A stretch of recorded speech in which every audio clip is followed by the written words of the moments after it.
मथुरा के पानी गांव में यमुना प्राधिकरण द्वारा किसानों के मकान, दुकान और होटल ढाबों पर की गई तोड़फोड़ के विरोध में पानी गांव पर किसानों के हक की लड़ाई लड़ रहे भारतीय किसान यूनियन भानु के गुट के द्वारा यमुना एक्सप्रेसवे जाम करने का ऐलान करने के बाद जिला प्रशासन भी हरकत में आया और मार्ट एसडीएम के साथ सीईओ और रालोद के विधान परिषद सदस्य एमएलसी योगेश नौवार ने धरना स्थल पहुंचकर किसानों से मुलाकात करते हुए नुकसान का आंकलन करने के साथ साथ किसानों का दुख दर्द में साथ देने का वादा करते हुए धरना प्रदर्शन को समाप्त करने का आह्वान किया, जिस पर किसानों ने एसडीएम, सीईओ और एमएलसी के द्वारा दिए गए आश्वासन के बाद अपना धरना प्रदर्शन और यमुना एक्सप्रेसवे पर जाम करने का आंदोलन वापस लेते हुए उनके ऊपर भरोसा किया है, जहां पर बताया गया कि अब हमने आंदोलन खत्म करके आगे सरकार और प्रशासन के ऊपर भरोसा किया है।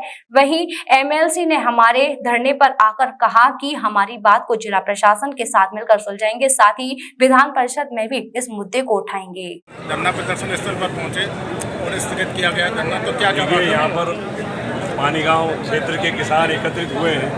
12 जून को यहाँ पर प्राधिकरण द्वारा बुलडोजर चलाया गया था।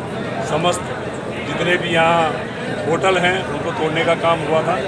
कुछ घर भी उसमें टूट गए हैं। किसान यहाँ पर अपनी दादालाई ज़मीन पर न होटल चला पा रहे हैं, न दुकान चला पा रहे हैं, तो उसकी समस्या को लेकर धरने पर बैठे थे।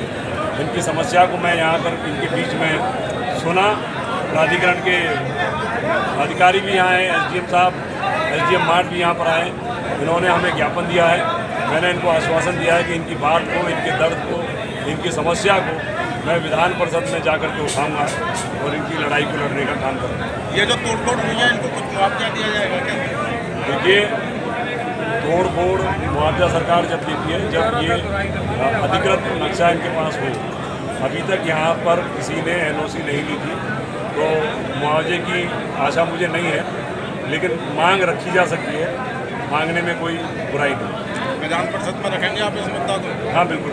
ऐसा है, जो हमारी मांग थी यमुना औद्योगिक विकास प्राधिकरण से, उसमें यमुना औद्योगिक विकास प्राधिकरण के अधिकारियों ने हमसे समय मांगा है और आश्वासन दिया है कि इस मांग को, हम आपकी मांग को शासन तक पहुंचाएंगे और जब तक शासन से कोई जवाब नहीं आ जाता, जब तक के लिए हमने धरना स्थगित कर दिया है।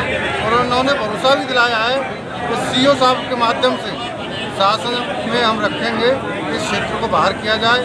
और हमारे बड़े भाई योगेश नौवार जी, जो विधान परिषद के नेता भी हैं और विधान परिषद के सदस्य भी हैं, उन्होंने भी यह आश्वासन दिया है कि जैसे ही सत्र खुलता है तो सबसे पहली मेरी जो स्पीच होगी, प्राथमिकता होगी, मैं इस क्षेत्र की समस्या को विधान परिषद में उठाऊंगा।